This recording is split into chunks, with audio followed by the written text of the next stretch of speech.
Había 5 niños hambrientos, una madre con una sola pierna, y una casa que nadie quería tocar. Cuando Soledad Reyes firmó los papeles de compra con mano temblorosa, entregando sus últimos 3,000 pesos por una ruina de madera que el pueblo llamaba la carroza del diablo, el notario la miró con una mezcla de lástima y horror. Era el año de 1925. En las afueras de Puebla, y Soledad acababa de comprar la única propiedad que había estado en venta durante 15 años sin un solo comprador. La casa no era solo vieja, era maldita, o al menos eso decían. 3 familias habían intentado habitarla. Ninguna duró más de una semana. Hablaban de voces que salían de las paredes, de pasos que resonaban en habitaciones vacías, de un frío antinatural que congelaba el aliento incluso en pleno verano. La última familia que intentó mudarse encontró a su perro muerto en el porche, los ojos abiertos en terror, sin una marca en el cuerpo. Pero Soledad no tenía el lujo del miedo supersticioso. Tenía 5 hijos. Ramón de 13 años, las gemelas Teresa y Josefina de 10, el pequeño Alberto de 6 y la bebé Catalina de apenas 18 meses. Y tenía una pierna. Solo una. La izquierda había quedado aplastada bajo las ruedas de un carro de carga hacía 3 años, en el mismo accidente que le había quitado a su esposo Fernando. Desde entonces, su vida había sido una caída libre hacia el abismo. La familia de Fernando, avergonzados por una nuera lisiada, la habían expulsado de la casa familiar. Una mujer con una pierna no puede criar hijos, le había dicho su suegra, escupiendo las palabras como veneno. Eres una carga. Los 3,000 pesos eran todo lo que quedaba de la venta forzada de las pocas joyas que Fernando le había regalado durante su matrimonio. Cada peso representaba un recuerdo doloroso convertido en moneda, y ahora esos pesos se habían convertido en esta casa de madera podrida que se erguía frente a ella como un esqueleto blanqueado. «Mamá, ¿aquí vamos a vivir?», preguntó Teresa, su voz pequeña quebrándose. La niña miraba la estructura con ojos muy abiertos. La casa era de 2 pisos, algo inusual para una construcción tan humilde, con un porche que se inclinaba peligrosamente hacia un lado y ventanas que parecían cuencas vacías. «Sí, mi vida», respondió Soledad ajustando la muleta de madera bajo su brazo. «Aquí vamos a vivir». El viaje desde el pueblo había sido agotador. Soledad había caminado los 5 kilómetros apoyándose en su muleta con Catalina atada a su espalda con un rebozo. Los otros niños llevaban los bultos con sus escasas pertenencias. Ramón, el mayor, cargaba el más pesado tratando de ser el hombre de la familia a sus 13 años. La casa estaba al final de un camino de tierra que serpenteaba entre pinos altos y oscuros. Estaba aislada, lo cual explicaba parte de su reputación siniestra. La estructura era completamente de madera, un estilo traído por colonos del norte décadas atrás, pintada en lo que alguna vez fue blanco pero que ahora era un gris enfermizo. El techo de tejas de madera estaba cubierto de musgo, y algunas tablas colgaban sueltas como dientes rotos. Soledad subió los 3 escalones del porche. Cada tabla crujió bajo su peso de una manera que sonaba menos como madera vieja y más como un gemido de advertencia. La puerta principal estaba entreabierta, colgando de un solo gozo. La empujó con la punta de su muleta. El chirrido fue largo y agudo, un sonido que hizo que los pájaros en los pinos cercanos levantaran vuelo en una explosión de aleteos. El interior olía a humedad, a madera podrida y a algo más, algo dulce y enfermizo como flores muertas que se han quedado demasiado tiempo en un jarrón. La luz del atardecer se filtraba a través de las ventanas rotas, creando columnas de polvo dorado que parecían barras de una prisión. La sala principal era grande, con un techo alto sostenido por vigas de madera oscura.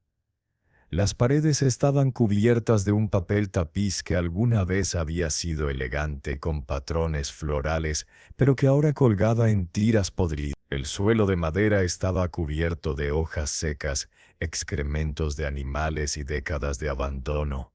Pero lo más inquietante eran las paredes mismas. En varios lugares las tablas de madera se habían desprendido o podrido, revelando el espacio oscuro detrás de ellas. No eran paredes sólidas, eran huecas, con un espacio de al menos 30 centímetros entre la pared exterior y la interior. En la penumbra esos huecos parecían bocas negras, respirando. Ramón Mercedes Alberto ordenó Soledad, su voz más firme de lo que se sentía. Necesitamos barrer, necesitamos luz. Busquen ramas secas para hacer fuego. Los niños obedecieron, felices de tener algo que hacer que no fuera pensar en dónde iban a dormir esa noche.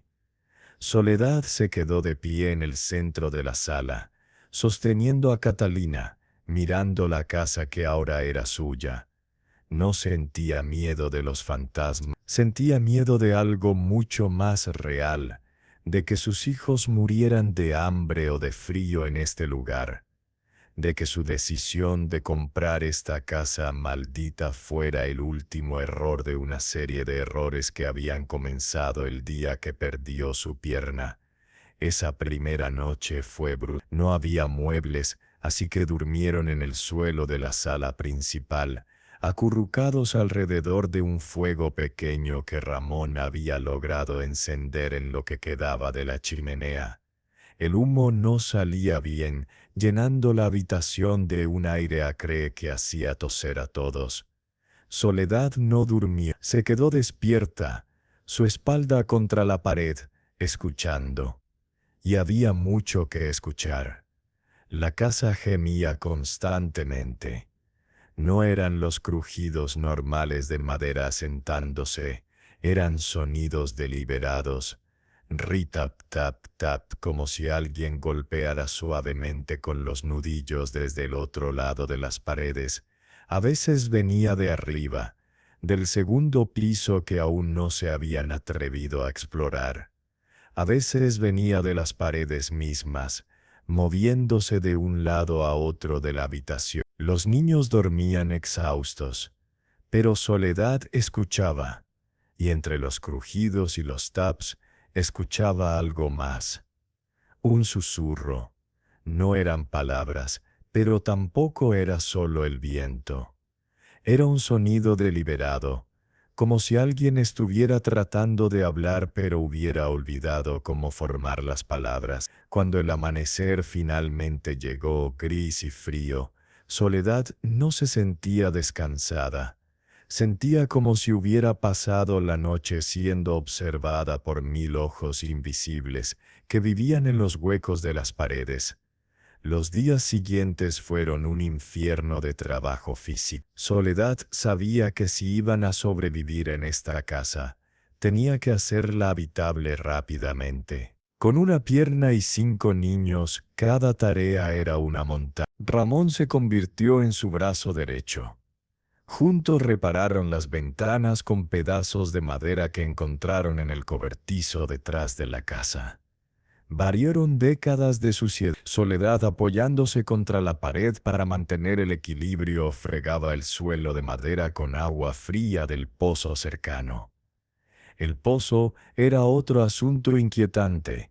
Estaba a unos 20 metros de la casa, rodeado de piedras cubiertas de musgo. El agua que sacaban era fría y clara, pero olía levemente a metal. Soledad la hervía antes de dejarles beber a los niños, un proceso que consumía casi toda la leña que podían recolectar. La comida era escasa. Soledad había comprado algo de maíz y frijoles con los últimos centavos que le quedaban, pero sabía que no durarían más de 2 semanas. Necesitaba encontrar trabajo, Pero ¿quién contrataría a una mujer con una pierna en un pueblo que ya la veía como una paria? Fue durante la limpieza del tercer día cuando sucedió algo que cambió todo. Soledad estaba en la sala principal, tratando de arrancar una sección particularmente podrida del papel tapiz. Ramón estaba a su lado sosteniendo a Catalina. Las gemelas jugaban en el porche con Alberto, sus voces infantiles, un sonido reconfortante en medio de la desolación. La sección de papel tapiz se desprendió con un sonido húmedo revelando la madera desnuda detrás. Pero no era solo madera. Había algo tallado en ella. Soledad se acercó más, entrecerró los ojos en la luz tenue. Eran letras. Alguien había tallado palabras en la madera interior de la pared, letras toscas pero legibles. No abras las paredes. Un escalofrío recorrió la espalda de Soledad. No era una advertencia contra fantasmas o maldiciones. Era específica. No abras las paredes. Ramón, llamó suavemente. Mira esto. El niño se acercó, sus ojos agrandándose al leer las palabras. Mamá, ¿qué significa? Soledad no respondió inmediatamente. Su mente trabajaba rápidamente. La casa tenía paredes dobles. Ese espacio hueco de 30 centímetros entre el exterior y el interior. Y alguien, en algún momento, había tallado una advertencia para que nadie abriera ese espacio. ¿Qué hay dentro de las paredes, mamá?, preguntó Ramón, su voz apenas un susurro.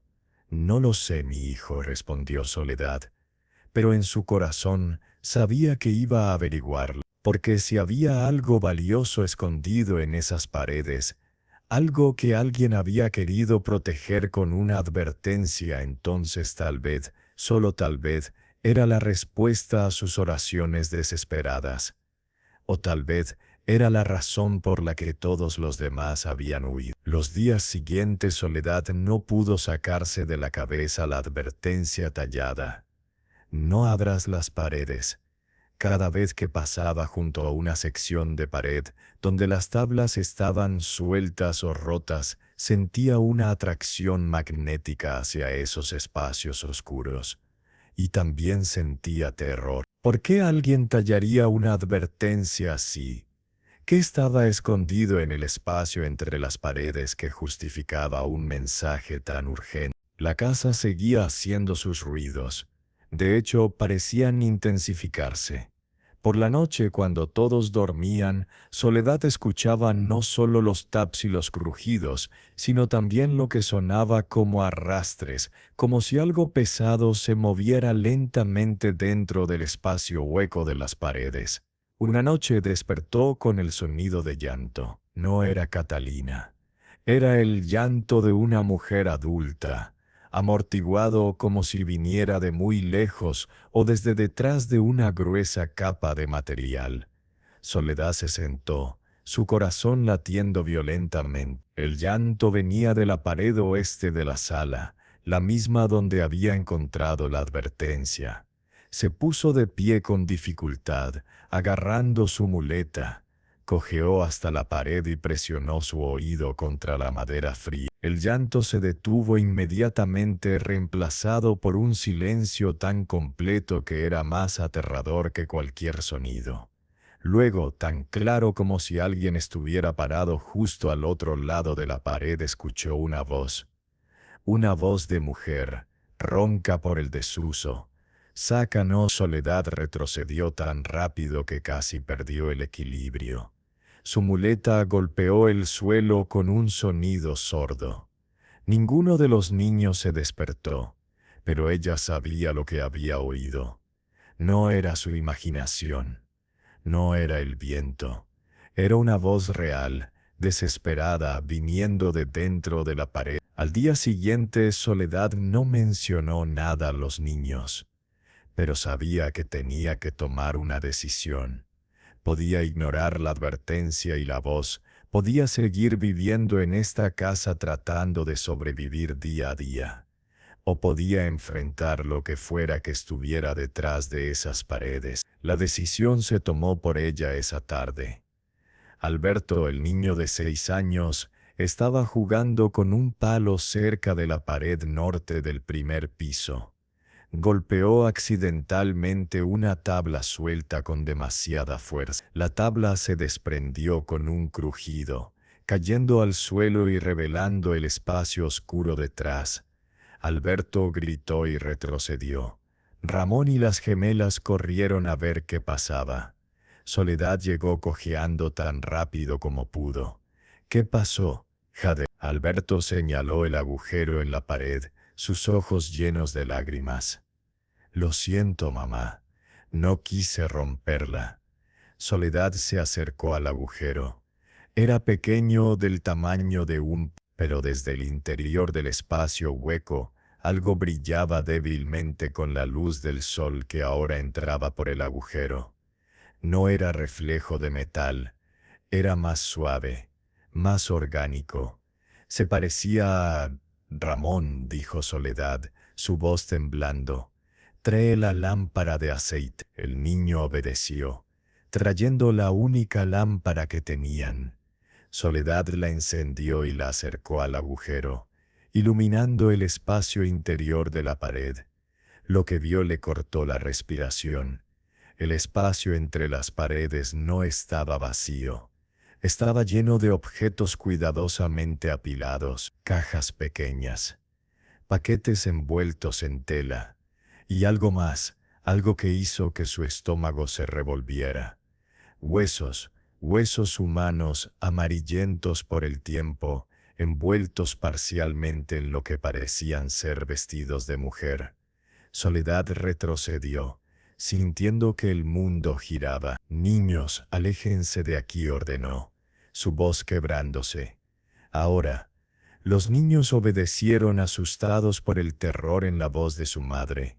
Soledad se quedó mirando el agujero, su mente tratando de procesar lo que acababa de ver. La casa no estaba embrujada por espíritus, estaba llena de cuerpos. Las paredes de la carroza del diablo eran una tumba. Pero entre los huesos y el horror, Soledad también había visto algo más. Las cajas, los paquetes. Y ahora, mirando más de cerca con manos temblorosas, podía ver que algunos de esos paquetes no eran solo tela vieja. Eran billetes, fajos de billetes antiguos perfectamente preservados en el espacio seco entre las paredes. Y en ese momento Soledad entendió dos cosas con absoluta claridad. Primero, que había comprado una casa que era el sitio de algún crimen terrible olvidado hace décadas. Y segundo, que entre esos crímenes alguien había escondido una fortuna. La advertencia «no abras las paredes» no era para proteger a los vivos de los muertos. Era para proteger el secreto de los muertos de los vivos. Soledad se quedó paralizada frente al agujero durante lo que pareció una eternidad. Su mente trabajaba frenéticamente, tratando de procesar el horror de lo que había visto. Huesos humanos, dinero, secretos enterrados literalmente en las paredes de su nueva casa. Los niños la observaban desde el otro lado de la sala, sus rostros pálidos. Ramón sostenía a las gemelas que se habían quedado en silencio por primera vez en días. Alberto se chupaba el pulgar, algo que no hacía desde que tenía 3 años. «Ramón», dijo Soledad finalmente, su voz sorprendentemente calmada, «necesito que lleves a tus hermanos afuera. Vayan al cobertizo, busquen más leña, y no regresen hasta que yo los llame». «Pero mamá», ahora Ramón. El tono de su voz no admitía discusión. Ramón reunió a sus hermanos y los sacó de la casa.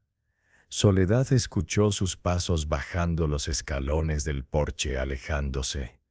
Cuando estuvo segura de que estaban fuera del alcance del oído, se volvió hacia el agujero en la pared. Con manos temblorosas, tomó el palo que Alberto había estado usando y comenzó a agrandar el agujero arrancando más tablas podridas.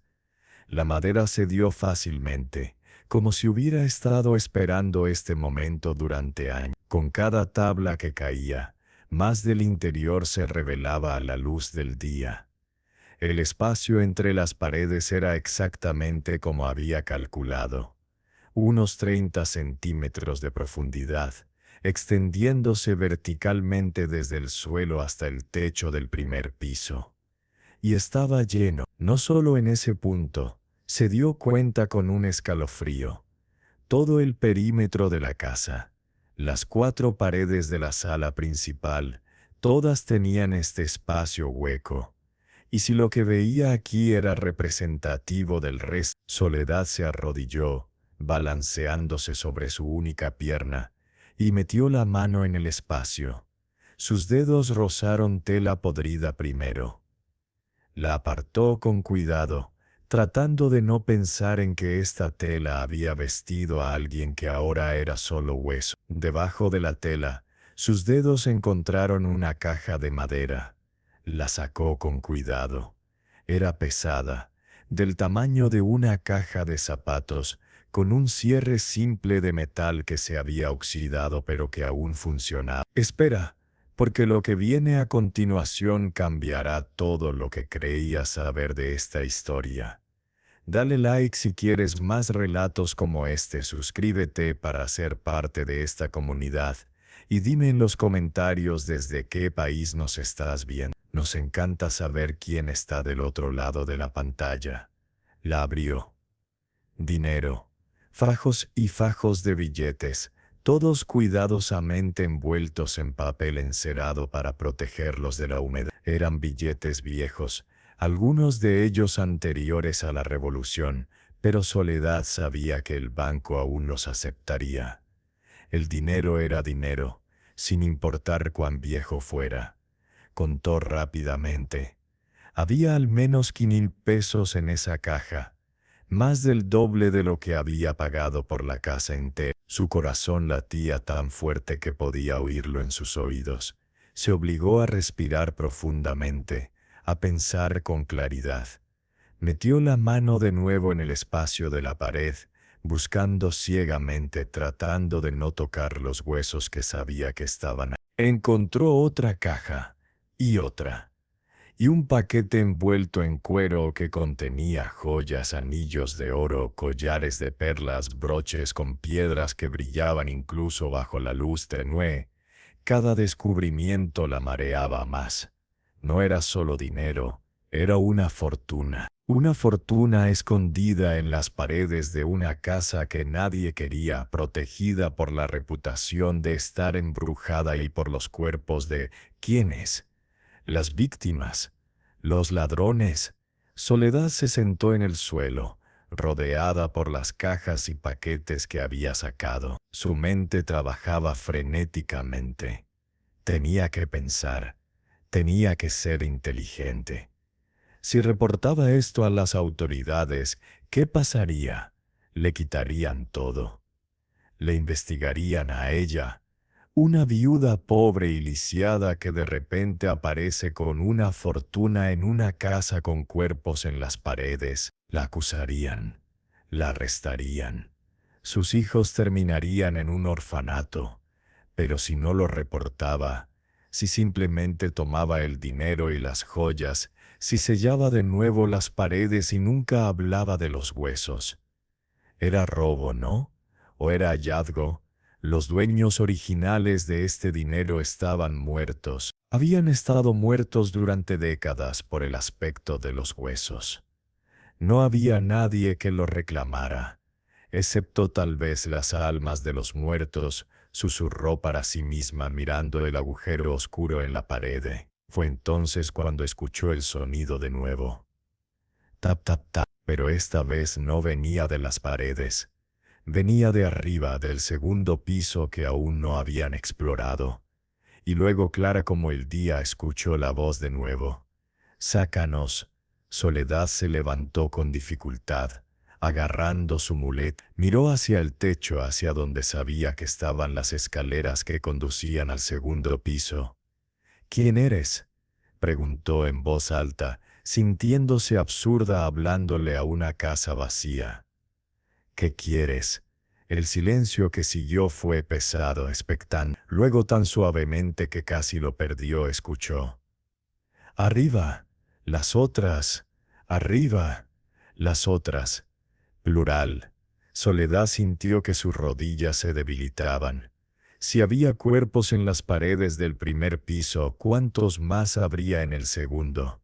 Y entonces entendí la razón por la que la casa tenía 2 pisos cuando las construcciones similares en la región solo tenían uno.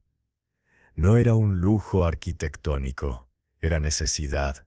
Necesitaban más espacio en las paredes para esconder más cuerpos, más secreto. Esta casa no era solo el sitio de un crimen, era un cementerio vertical, una tumba construida específicamente para ocultar asesinatos que habían ocurrido hace mucho tiempo.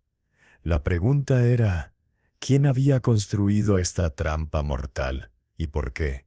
Soledad sabía que tenía 2 opciones. Podía tomar el dinero que había encontrado, sellar la pared, mudarse con sus hijos lejos de aquí y nunca mirar atrás. Tenía suficiente ahora para comenzar de nuevo en otra ciudad, para darles a sus hijos una vida mejor. O podía subir esas escaleras, podía descubrir el resto de los secretos que esta casa escondía. Podía encontrar las respuestas que las voces en las paredes le suplicaban que encontrara. Miró por la ventana. Sus hijos estaban jugando cerca del cobertizo, ajenos al horror que su madre acababa de descubrir. Ramón vigilaba a los pequeños, siendo el hermano mayor responsable que siempre había sido. Soledad tomó una decisión.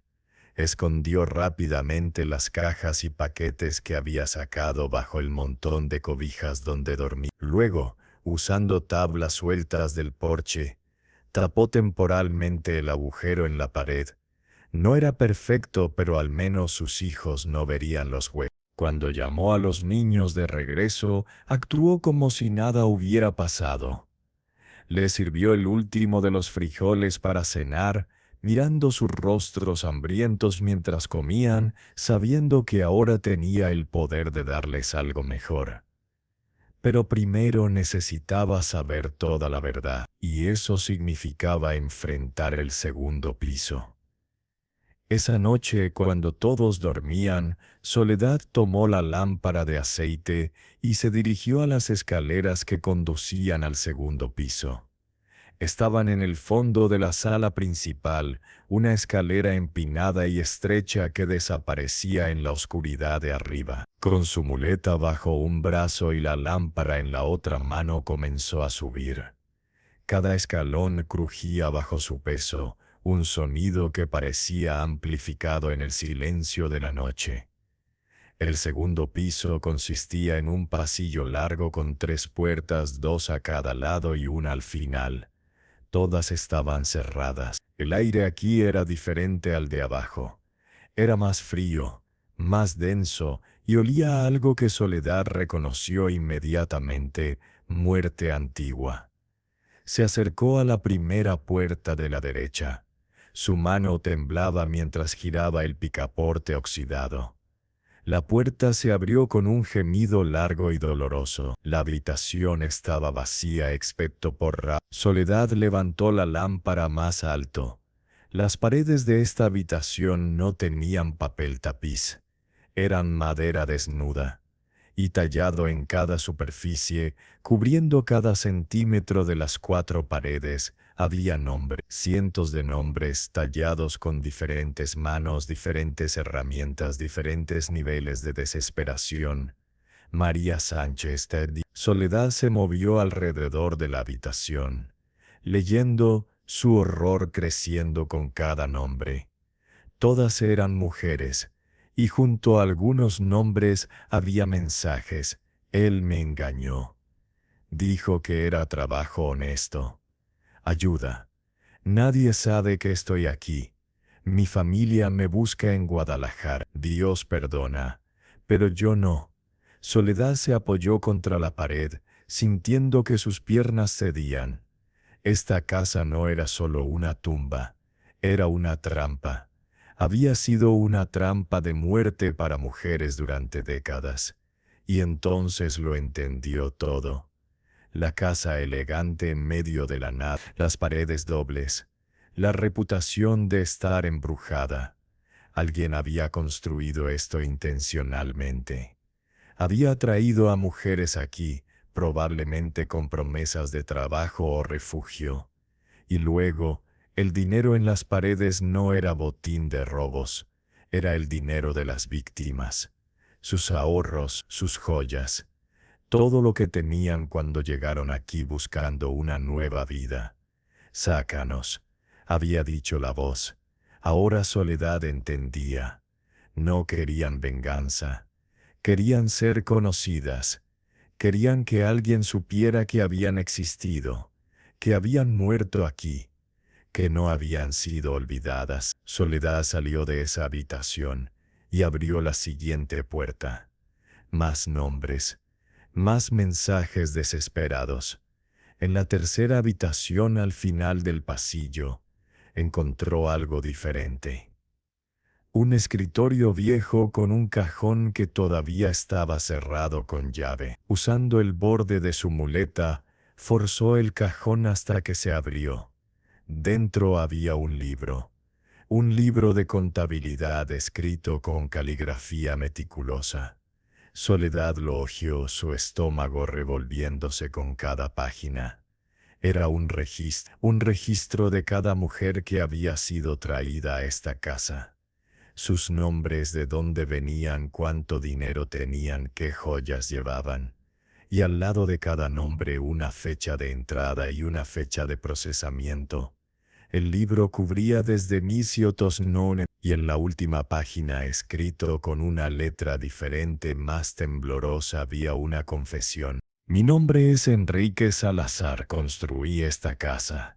Atraje a estas mujeres aquí con promesas falsas. Las maté, tomé su dinero, construí mi fortuna sobre sus cuerpos, pero ahora estoy viejo y enfermo. El cáncer me come por dentro, y las voces no paran. Salen de las paredes, me llaman, me acusan. Sé que moriré pronto. Dejo esta confesión con la esperanza de que alguien algún día encuentre esto y haga lo que yo no tuve el valor de hacer. Darles a estas mujeres un entierro digno. Decirle al mundo lo que pasó aquí. El dinero está en las paredes con ellas. Es su dinero. Quien lo tome debe prometer usarlo para algo bueno, para contrarrestar el mal que yo hice. Que Dios no tenga piedad de mi alma, porque yo no la merezco. La fecha de la confesión era 15 años atrás. Soledad cerró el libro con manos temblorosas. Ahora entendía todo. Enrique Salazar había muerto, probablemente en esta misma casa, atormentado por sus crímenes. La casa había quedado abandonada. La reputación de estar embrujada se había extendido y durante 15 años, los cuerpos de estas mujeres habían estado esperando en las paredes, esperando a que alguien las encontrara. Y esa alguien era ella. Soledad Reyes, una viuda con una pierna y 5 hijos hambrientos, la única persona lo suficientemente desesperada como para comprar esta casa maldita. Bajó las escaleras lentamente, el libro de contabilidad bajo su brazo. Los primeros rayos del amanecer comenzaban a filtrarse por las ventanas. Sus hijos aún dormían acurrucados juntos en el suelo de la sala. Soledad se sentó junto a ellos, mirando sus rostros inocentes. Tenía una decisión que tomar, una decisión que cambiaría todo. Podía tomar el dinero y huir. Nadie sabría nunca lo que había aquí. Las mujeres seguirían en las paredes, olvidadas para siempre, o podía hacer lo que Enrique Salazar había rogado en su confesión. Podía darles a estas mujeres la justicia que merecían. Podía usar su dinero, como él había pedido, para algo bueno, Pero la justicia significaba exponerse. Significaba que las autoridades investigarían. Significaba riesgo. Mientras el sol salía, bañando la sala en luz dorada, Soledad tomó su decisión. Y era una decisión que la convertiría en algo que nunca imaginó ser. No solo una sobreviviente, sino una justicia para los muertos. Se puso de pie, agarrando su muleta. Despertó suavemente a Ramón. Mi hijo, dijo en voz baja, necesito que hagas algo por mí. Necesito que vayas al pueblo y traigas al sacerdote. Dile que es urgente. Dile que hay almas que necesitan descanso. Ramón la miró con ojos confundidos pero confiados. ¿Qué pasó, mamá? Soledad sonrió tristemente. Pasó que encontramos más que una casa, mi hijo. Encontramos una responsabilidad y vamos a hacer lo correcto. Ramón regresó 3 horas después con el padre Ignacio, un hombre de 60 años con rostro curtido por el sol y ojos que habían visto demasiado sufrimiento como para sorprenderse fácilmente. Pero cuando Soledad le mostró lo que había encontrado en las paredes, incluso él palideció. El sacerdote se quedó de pie frente al agujero que Soledad había agrandado esa mañana, mirando los huesos envueltos en tela podrida, las cajas de dinero, las joyas que brillaban como acusaciones en la luz del día. Dios santo, susurró, santiguándose repetidamente. ¿Cuántos? El libro dice que fueron 53 mujeres durante 15 años. Respondió Soledad, entregándole el libro de contabilidad a Enrique Salazar. Todas están aquí, padre, en las paredes del primer y segundo piso. El padre Ignacio tomó el libro con manos temblorosas. Lo abrió, leyó las primeras páginas y su rostro se transformó de shock a una furia fría que Soledad nunca había visto en un hombre de Dios. Enrique Salazar, murmuró. Lo conocí. Murió hace 15 años. Era un hombre respetado en el pueblo, rico, generoso con la iglesia. Nunca sospeché. Su voz se quebró. Nadie sospechó, dijo Soledad suavemente. Era su plan, construir esta casa lejos de todo. Atraer a mujeres que nadie echaría de menos. Mujeres de otros pueblos, mujeres que venían buscando trabajo, que no tenían familia cerca. El padre Ignacio cerró el libro con fuerza. Tengo que avisar a las autoridades. Esto es una atrocidad que debe ser conocida. Lo sé, dijo Soledad. Por eso lo llamé a usted primero. Estas mujeres necesitan ser enterradas con dignidad. Necesitan oraciones. Necesitan ser recordadas por alguien más que por su asesino. El sacerdote la miró con una nueva comprensión. Compraste esta casa, ¿verdad? Por 3,000 pesos. Lo sé porque el notario es mi sobrino. Te advirtió que estaba maldita. Estaba desesperada, admitió Soledad. Tengo 5 hijos y una pierna. Nadie nos quería. Esta casa era lo único que podía pagar. Y ahora has encontrado una fortuna, dijo el padre Ignacio, mirando las cajas que Soledad había dejado apiladas junto a la pared. El dinero de las víctimas. Sí, confirmó Soledad. Su voz era firme, sin disculpas. Y voy a usarlo exactamente como Enrique Salazar pidió en su confesión, para algo bueno, para contrarrestar el mal que él hizo. El padre la estudió durante un largo momento. Y si las autoridades dicen que el dinero debe ir al Estado, que es evidencia, entonces lucharé, respondió Soledad con una calma que sorprendió incluso a ella misma. He perdido a mi esposo, mi pierna, mi hogar y mi dignidad. No voy a perder la oportunidad de darles a mis hijos un futuro. Estas mujeres están muertas. No puedo devolverles la vida, pero puedo hacer que su dinero signifique algo más que solo el botín de un monstruo. El padre Ignacio asintió lentamente. Entonces haremos esto de la manera correcta. Llamaremos a las autoridades, sí. Pero primero tú y yo vamos a documentar todo. Cada nombre, cada mujer, vamos a asegurarnos de que sean recordadas.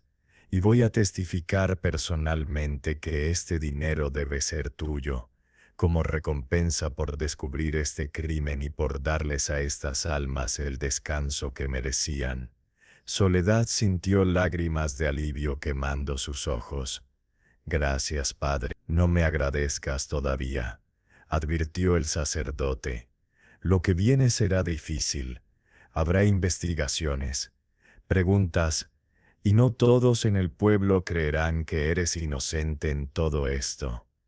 El padre Ignacio tenía razón. Lo que siguió fue un torbellino de horror, publicidad y escándalo que sacudió no solo al pueblo sino a toda la región de Puebla. Las autoridades llegaron al día siguiente, el alcalde, el juez local, 3 policías y un fotógrafo del periódico de la capital que había olido una historia sensacional. La casa se llenó de hombres con trajes y bigotes, todos mirando con una mezcla de fascinación morbosa y horror genuino, mientras Soledad y el padre Ignacio les mostraban lo que habían encontrado.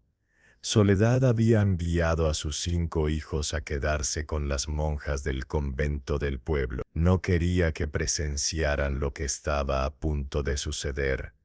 Durante 3 días enteros, trabajadores contratados por el Estado comenzaron la tarea macabra de abrir sistemáticamente todas las paredes de la casa. Cada golpe de martillo, cada tabla arrancada revelaba más horror. El primer piso contenía 18 cuerpos, el segundo piso 31. Y cuando finalmente abrieron las paredes del ático pequeño que coronaba la casa, encontraron 4 más. 53 mujeres en total, exactamente como el libro de Salazar había documentado. Si esta historia te está llegando al corazón, regálanos un like y activa la campanita para no perderte ninguna historia que conmueva tu alma. Queremos leerte en los comentarios. ¿Alguna vez has tenido que tomar una decisión tan difícil como esta? Cada cuerpo estaba envuelto en tela, colocado cuidadosamente en el espacio hueco de las paredes, y junto a cada cuerpo, escondidos en cajas de madera o envueltos en cuero, estaban sus pertenencias: dinero, joyas, documentos personales, cartas a familias que nunca las recibieron. El fotógrafo documentó todo. Las imágenes aparecieron en periódicos de todo el país. La Casa de los Horrores de Puebla titularon 53 almas atrapadas durante décadas. La viuda que descubrió el cementerio secreto. Soledad se convirtió en una figura pública de la noche a la mañana. Algunos la llamaban heroína. Otros susurraban que era sospechosa, que tal vez había sabido sobre los cuerpos antes de comprar la casa, que tal vez estaba involucrada en los asesinatos de alguna manera. Pero el padre Ignacio fue su defensor incansable. Testificó ante el juez, mostró el libro de Salazar con su confesión fecha, explicó cómo Soledad había venido a él inmediatamente después del descubrimiento, pidiendo ayuda espiritual para las almas de las muertas antes de pensar en el dinero. Esta mujer, declaró el padre en el tribunal improvisado que se estableció en el ayuntamiento del pueblo, es una viuda desesperada que compró una casa maldita porque no tenía otra opción. El monstruo que cometió estos crímenes está muerto hace 15 años. Soledad Reyes no tiene culpa más que la de tener el valor de abrir las paredes que todos los demás tenían demasiado miedo de tocar. El juez, un hombre pragmático de la capital llamado Contreras, estuvo de acuerdo. No hay evidencia que vincule a la señora Reyes con estos crímenes. De hecho, su cooperación completa con las autoridades y su pronta notificación al clero demuestran su inocencia. Pero quedaba la cuestión del dinero y las joyas. El fiscal del estado, un hombre delgado con gafas llamado Moreno, argumentó que todo debía ser confiscado como evidencia y eventualmente entregado al estado, ya que no había herederos conocidos de las víctimas. Estas mujeres vinieron de toda la República, argumentó Moreno. Rastrear a sus familias tomaría años, si es que es posible. Muchas probablemente eran huérfanas o mujeres que habían huido de situaciones abusivas. El dinero debe ir al tesoro público. Fue el padre Ignacio quien presentó el argumento que cambió. Con el debido respeto, dijo el sacerdote, poniéndose de pie en el tribunal lleno, Enrique Salazar dejó instrucciones claras en su confesión. El dinero debía ser usado por quien descubriera su crimen para algo bueno, para contrarrestar el mal que él hizo. Esas fueron sus palabras exactas. El padre sacó la página final del libro de contabilidad donde estaba escrita la confesión. Esto es un testamento, señor juez. Un testamento de un hombre que en sus últimos momentos trató de hacer algo por las almas que había destruido. El juez Contreras leyó la confesión cuidadosamente.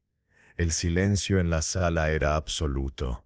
Ese irregular admitió finalmente. Pero dado que el señor Salazar no tenía herederos directos, que murió intestado oficialmente, y que su confesión constituye una voluntad expresada de cómo debía distribuirse este dinero particular, hizo una pausa mirando a Soledad. Fallo que el dinero y las joyas encontradas en las paredes de la casa pertenecen legalmente a la señora Soledad Reyes, con la condición de que sea usado de manera que honre a las víctimas.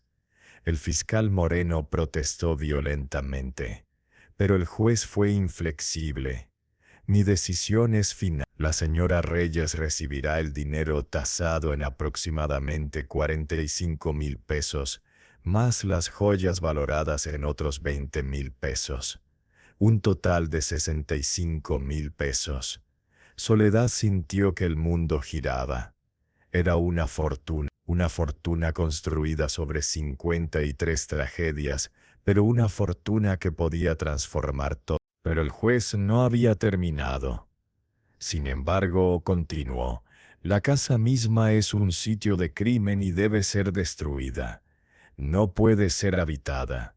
La señora Reyes tiene un mes para remover cualquier pertenencia personal antes de que sea demolida. Soledad asintió. No le importaba la casa, nunca la había amado. Solo había sido un refugio desesperado. Y ahora, sabiendo lo que sabía, la idea de vivir allí era insoportable. Lo que siguió fue un mes de actividad frenética. Con parte del dinero, Soledad rentó una casa pequeña pero digna en el pueblo. Era de un solo piso, con paredes sólidas de adobe sin espacios huecos donde pudieran esconderse secretos. Tenía 3 habitaciones, una cocina real con estufa, y un patio donde los niños podían jugar. Los vecinos del pueblo la miraban con una mezcla de admiración, envidia y sospecha. Algunos murmuraban que había hecho un pacto con el diablo. Otros decían que las almas de las mujeres muertas le habían dado su bendición. Pero nadie podía negar que Soledad Reyes, la viuda con una pierna, de repente se había convertido en una de las mujeres más ricas del pueblo. Mientras tanto, el padre Ignacio organizó el funeral más grande que Puebla había visto en décadas. 53 ataúdes blancos, todos del mismo tamaño, fueron construidos por los carpinteros locales. Los restos de cada mujer fueron colocados con cuidado en su propio ataúd, junto con las cartas y pertenencias personales que se habían encontrado con ellas. El día del funeral, cientos de personas vinieron de toda la región. Algunas venían por morbo queriendo ver el espectáculo, pero otras venían con esperanza desesperada. Eran familias que habían perdido a mujeres hace años, madres que habían llorado a hijas desaparecidas, hermanos que nunca habían sabido qué pasó con sus hermanas. El padre Ignacio había publicado en periódicos de toda la República la lista de nombres del libro de Salazar, y ahora esas familias venían a reclamar a sus muertas. María Sánchez, llamó el padre leyendo el primer nombre. De Guadalajara, desaparecida, una mujer anciana apoyándose en un bastón, se levantó temblando. Esa es mi hija, sollozó. Mi María. Tenía 18 años cuando se fue. Dijo que había encontrado trabajo como costurera. Nunca volvió. El padre la condujo al ataúd correspondiente. Dentro, junto con los huesos, estaban los efectos personales de María, una medalla de la Virgen, una fotografía desteñida de su familia y una carta nunca enviada que comenzaba: querida mamá. La escena se repitió 53 veces. No todas las mujeres fueron reclamadas. Algunas realmente no tenían familia. Pero al menos 25 familias encontraron cierre ese día. Encontraron respuestas a preguntas que habían atormentado durante décadas. Soledad estuvo presente en todo el funeral, de pie con su muleta, con sus 5 hijos a su lado. Lloró por cada mujer, lloró por sus familias. Y cuando todo terminó, cuando los 53 ataúdes fueron bajados a una fosa común en el cementerio del pueblo, marcada con una cruz grande de hierro que ella misma había pagado, Soledad hizo un juramento silencioso. Usaré su dinero para algo bueno, susurró. Lo prometo. Y cumplió esa promesa de maneras que nadie podría haber imaginado. Con los 65,000 pesos, Soledad no se dedicó a vivir en lujo. En cambio hizo algo radical para una mujer en 1000 Primero compró una propiedad en el centro del pueblo, un edificio de 2 pisos que estaba en venta. Lo convirtió en una pensión para mujeres, pero no cualquier pensión. Era un refugio específicamente para mujeres que se encontraban en situaciones desesperadas. Viudas, mujeres que huían de matrimonios abusivos, mujeres que habían sido expulsadas de sus hogares. Casa de las 53. La llamó, un nombre que hacía que la gente se detuviera, que preguntara, que recordara. Cobró rentas bajas, apenas suficientes para mantener el edificio. Proporcionó comida básica. Y lo más importante, ayudó a estas mujeres a encontrar trabajo honesto. Usó sus conexiones, que ahora eran considerables gracias a la publicidad del caso, para convencer a comerciantes y hacendados locales de que contrataran a sus inquilinas. Son trabajadoras honestas, argumentaba. Merecen una oportunidad. El padre Ignacio fue su aliado en esto. La señora Reyes está haciendo la obra de Dios, predicaba desde el púlpito. Está dando a mujeres desesperadas lo que Enrique Salazar les quitó, esperanza. Pero Soledad no se detuvo allí. Con el dinero restante, invirtió en negocios locales. Compró participación en una tienda de telas. Financió la expansión de una panadería. Prestó dinero a tasas justas a campesinos que querían comprar sus propias tierras. El dinero tiene que trabajar, le explicó a Ramón, quien ahora tenía 14 años y comenzaba a entender las complejidades de lo que su madre estaba construyendo. Si solo lo guardo, eventualmente se acabará.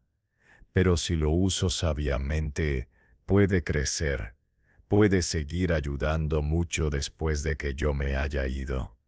La transformación de Soledad fue la viuda desesperada que había comprado una casa maldita por 3,000 pesos, se había convertido en una de las mujeres más influyentes de Puebla, y lo había hecho con una sola pierna, 5 hijos y el dinero manchado de sangre de 53 víctimas olvidadas. Pero no todo fue fácil. Hubo resistencia. Hubo hombres en el pueblo que no podían aceptar que una mujer, especialmente una mujer lisiada, tuviera tanto poder económico. Don Arturo Beltrán, el hacendado más rico de la región, fue su mayor antagonista. Era un hombre de 60 años, gordo y arrogante, que había intentado comprar la Casa de los Horrores por casi nada cuando salió a la venta, planeando demolerla y usar la tierra.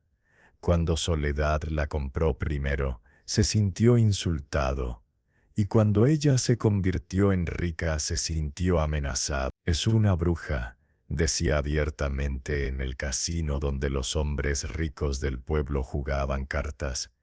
Hizo un pacto con esas almas muertas. No hay otra explicación. Sus palabras encontraron oídos receptivos. Algunos comerciantes comenzaron a rechazar hacer negocios con Soledad. Algunas familias prohibieron a sus empleadas domésticas vivir en la casa de las 53. La tensión llegó a un punto crítico cuando Soledad intentó comprar un terreno adyacente a su pensión para expandirla. El dueño, un hombre llamado Gutiérrez, había acordado venderle, pero don Arturo intervino, ofreciendo el doble del precio. Gutiérrez, intimidado por el poder de Beltrán, rompió su acuerdo con Soledad y vendió a don Arturo. Soledad podría haber aceptado la derrota. Podría haberse retirado contentándose con lo que ya había logrado. Pero había aprendido algo durante su año en la Casa de los Horrores, que el silencio era cómplice, que ignorar la injusticia era permitirla. Así que hizo algo audaz. Fue directamente al casino donde don Arturo y sus amigos pasaban sus tardes. Empujó las puertas con su muleta, entrando al santuario exclusivamente masculino con la cabeza en alto. El salón se quedó en silencio. Todos los hombres la miraban, algunos con shock, otros con desprecio. Don Arturo, dijo Soledad, su voz resonando en el silencio. Te saboteó mi compra de la propiedad, Gutiérrez. Beltrán se rió, una risa gorda y condescendiente. Los negocios son negocios, señora. No es lugar para mujeres sentimentales.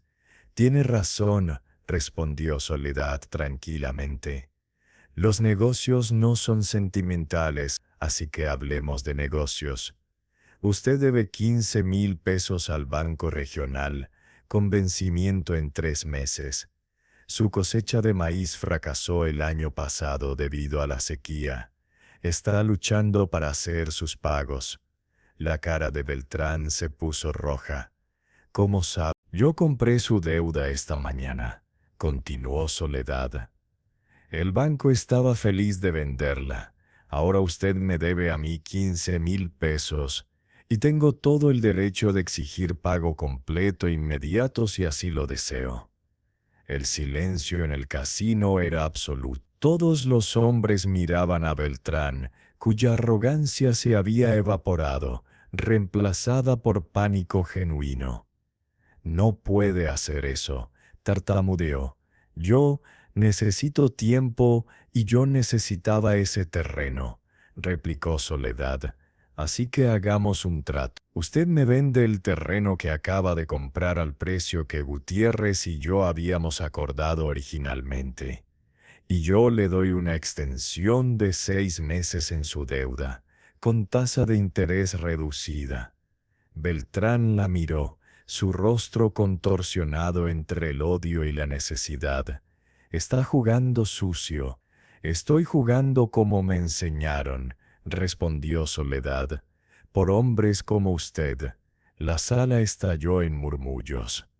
Algunos hombres se reían disimuladamente, disfrutando ver a Beltrán ser superado. Otros miraban a Soledad con nueva comprensión. Esta no era una viuda afortunada, era una adversaria formidable. Beltrán no tuvo opción, aceptó el trato.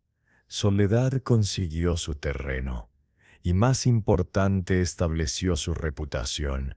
No era alguien con quien meterse. Pero su victoria tuvo un costo. Esa noche, cuando regresó a su casa rentada, encontró una nota clavada en su puerta. Estaba escrita con letra tosca: las brujas que se hacen ricas con dinero de muertos no viven mucho tiempo. Cuida a tus hijos. Soledad sintió que la sangre se le helaba. Era una amenaza directa, no solo contra ella, sino contra Ramón, Teresa, Josefina, Alberto y Catalina.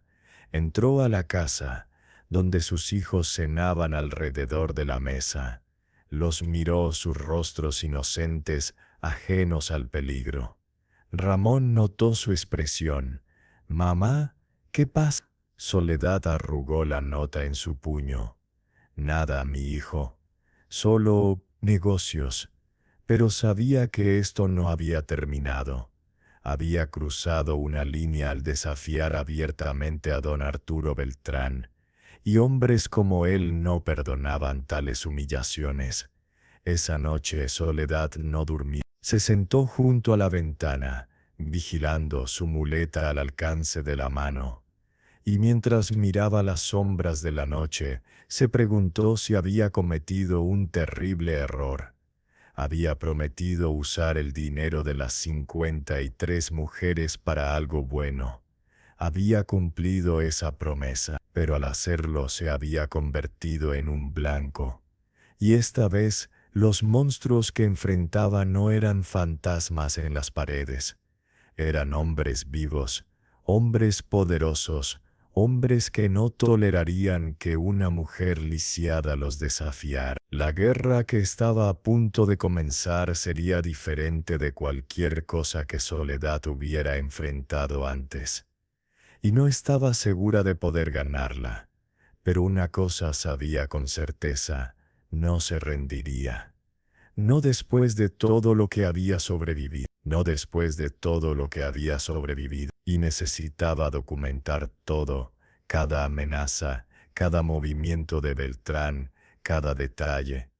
Porque si había aprendido algo del libro de contabilidad de Enrique Salazar, era que los secretos escritos tenían poder. Tenían el poder de sobrevivir a sus autores. Tenían el poder de revelar verdades décadas después. Y Soledad Reyes estaba a punto de usar ese poder de una manera que nadie podría haber anticipado. La amenaza llegó 3 días después de que Soledad humillara a don Arturo Beltrán en el casino. No fue una nota esta vez, fue algo mucho más directo y aterrador. Era medianoche cuando Soledad escuchó el sonido de vidrios rompiéndose. Se levantó de un salto, agarrando su muleta. Los niños despertaron gritando. A través de la ventana rota de la sala, podía ver llamas lamiendo la madera del porche. «¡Fuego!», gritó. «Ramón, saca a tus hermanos por la puerta trasera». Ahora el humo ya llenaba la casa. Ramón, ahora de 14 años y con los reflejos rápidos de la juventud, agarró a Catalina de su cuna mientras las gemelas ayudaban a Alberto. Soledad los empujó hacia la puerta trasera, cojeando tan rápido como su pierna única y su muleta le permitían. Salieron justo cuando las llamas consumían el porche frontal. En la calle, iluminados por el fuego, Soledad vio 3 siluetas a caballo alejándose al galope, sus risas flotando en el aire nocturno. Los vecinos salieron de sus casas. Algunos ayudaron a apagar el fuego antes de que consumiera toda la estructura. Otros simplemente miraban. Y Soledad notó algo en sus expresiones. No era solo preocupación. Era miedo. Miedo de asociarse con ella, de convertirse en el próximo objetivo. El padre Ignacio llegó corriendo descalzo y en camisón. «Soledad». ¿Están todos bien? Estamos vivos, respondió ella abrazando a sus 5 hijos temblorosos. Pero esto no fue un accidente, padre. Fue una advertencia. El sacerdote miró la casa quemada, su rostro endureciéndose. Don Arturo. No puedo probarlo, dijo Soledad. Pero sí, creo que fue él. Iré con el alcalde mañana. Esto es intento de asesinato. Soledad soltó una risa amarga. El alcalde es primo de Beltrán. No hará nada. Antes de continuar, deja tu like y suscríbete al canal, porque esta historia apenas está comenzando y el final te dejará sin palabras. Y cuéntanos en los comentarios, ¿qué harías tú en su lugar? Fue entonces cuando Soledad tomó una decisión que cambiaría todo. No podía luchar contra don Arturo Beltrán, usando las reglas de un sistema que él controlaba. Necesitaba un campo de juego diferente. Necesitaba llevar la lucha más allá de las fronteras de Puebla. A la mañana siguiente, con sus hijos instalados temporalmente en habitaciones del convento bajo la protección de las monjas, Soledad tomó la diligencia a la Ciudad de México. Llevaba consigo 2 cosas: el libro de contabilidad de Enrique Salazar y un cuaderno nuevo donde había documentado meticulosamente cada acción de Beltrán, cada amenaza, cada sabotaje. En la capital, no fue a ver abogados caros en oficinas elegantes. En lugar de eso, buscó algo diferente. Gracias a los periódicos que había leído sobre su propio caso, conocía el nombre que necesitaba: Mercedes Soto. Mercedes Soto era una rareza en Minla, una periodista de investigación, una de las pocas mujeres que trabajaba en el periódico más importante de México, El Universal. Era conocida por sus exposiciones sobre corrupción gubernamental y abusos de poder. Soledad la encontró en las oficinas del periódico, una mujer de 30 años con cabello recogido en un moño estricto y ojos que no perdían detalle. Señora Reyes, dijo Mercedes cuando se presentó, la mujer de la Casa de los Horrores. Su historia estuvo en primera plana durante semanas. Tengo otra historia para usted, dijo Soledad, sobre lo que pasa cuando una mujer intenta usar dinero manchado de sangre para hacer algo bueno en un mundo que prefiere que las mujeres permanezcan calladas y pobres. Mercedes Soto se inclinó hacia adelante, intrigada. Le escucho. Soledad le contó todo, le mostró el libro de Salazar. Explicó cómo había usado el dinero para crear la Casa de las 53. Describió la resistencia de don Arturo Beltrán, la compra de su deuda, y finalmente el ataque incendio. Mercedes tomaba notas furiosamente. Esto es oro periodístico. Pero necesitaré pruebas, testigos. Tengo el libro de Salazar, tengo mis propios registros, y tengo al padre Ignacio, quien testificará sobre todo, y está dispuesta a que esto se vuelva público, a que su vida privada sea expuesta aún más. Soledad pensó en sus hijos, en las 53 mujeres cuyas muertes le habían dado esta oportunidad, en todas las mujeres en su pensión que dependían de ella. Sí, dijo firmemente. Estoy dispuesta. El artículo de Mercedes Soto apareció en la portada del Universal una semana después. No era solo un artículo, era una exposición completa de 3 páginas titulada La viuda valiente, cómo Soledad Reyes convirtió una tragedia en esperanza y fue castigada por ello. Mercedes no escatimó detalle. Documentó la historia completa: la compra de la casa maldita, el descubrimiento de los cuerpos, la decisión del juez de darle el dinero, la creación de la Casa de las 53 y luego, de manera devastadora, expuso la campaña de intimidación de don Arturo Beltrán. Incluyó entrevistas con las mujeres que vivían en la pensión de Soledad. Sus testimonios eran conmovedores. mujeres que habían sido golpeadas por sus esposos y ahora tenían un refugio seguro, viudas que habían sido expulsadas de sus hogares y ahora tenían un nuevo comienzo, madres solteras que habían sido rechazadas por sus familias y ahora tenían dignidad. Pero la parte más explosiva del artículo fue cuando Mercedes reveló algo que ella misma había investigado.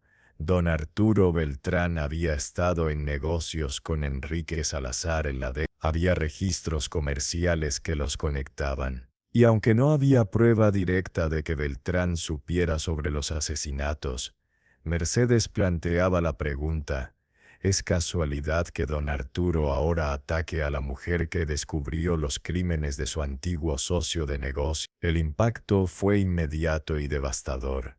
El artículo fue reproducido en periódicos de todo el país. Delegaciones de mujeres comenzaron a llegar a Puebla para visitar la Casa de las 53.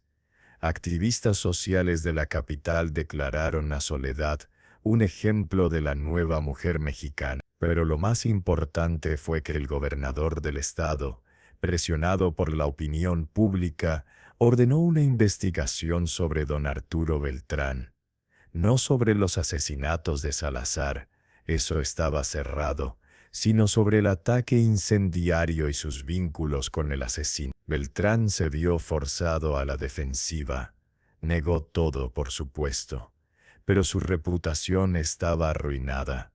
Los hombres que una vez lo habían respetado ahora lo evitaban, temerosos de ser asociados con él. La investigación reveló algo más.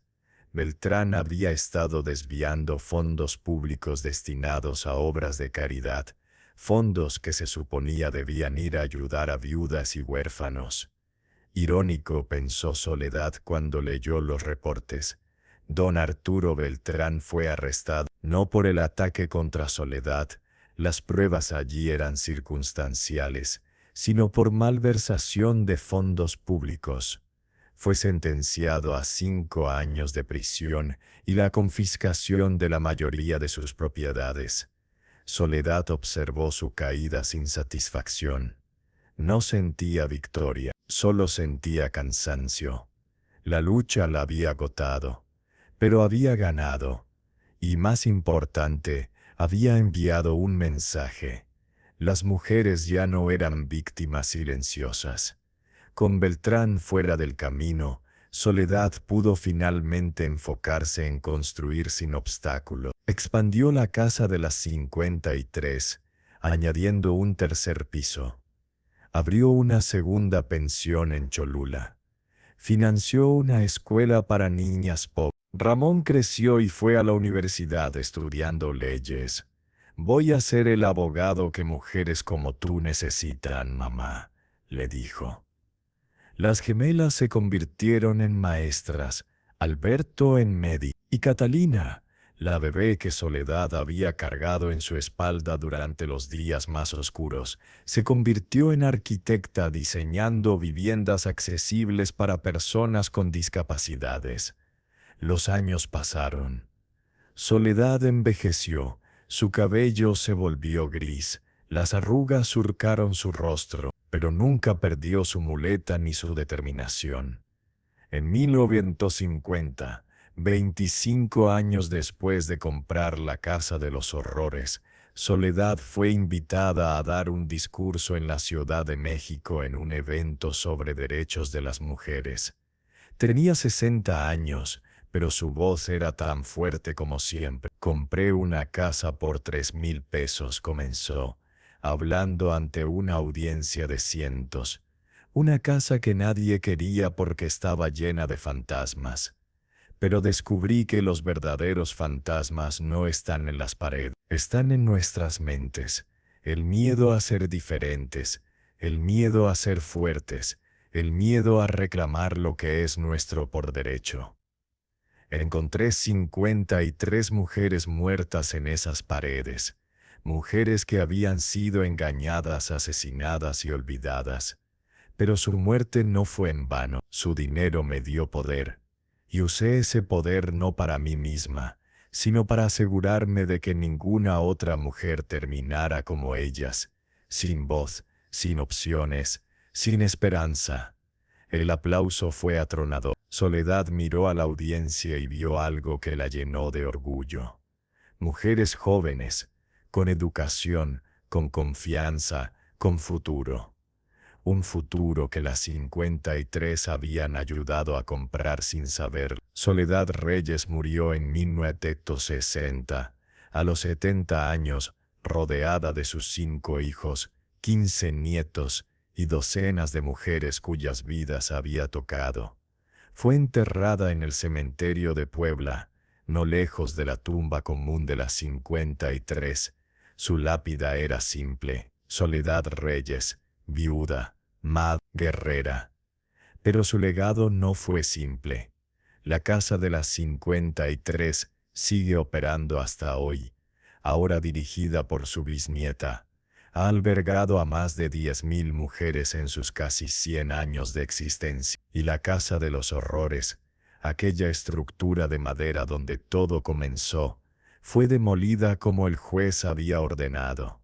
Pero en su lugar Soledad había comprado el terreno años después y construido un monumento: 53 pilares de piedra, cada uno grabado con un nombre. Los visitantes todavía vienen, leen los nombres, dejan flores. Y algunos juran que en las noches tranquilas pueden escuchar voces susurrando desde los pilares. No son voces de terror, son voces de gratitud, porque Soledad Reyes no solo les dio a esas mujeres un entierro digno, les dio algo más: una segunda oportunidad de hacer el bien en el mundo, incluso en la muerte. Y esa, tal vez, fue la verdadera victoria, no sobre don Arturo Beltrán, no sobre la pobreza o la discapacidad o el prejuicio, sino sobre el olvido, sobre el silencio, sobre la idea de que algunas vidas no importan. 53 mujeres habían muerto en esas paredes oscuras, pero gracias a Soledad, 10.000 más habían encontrado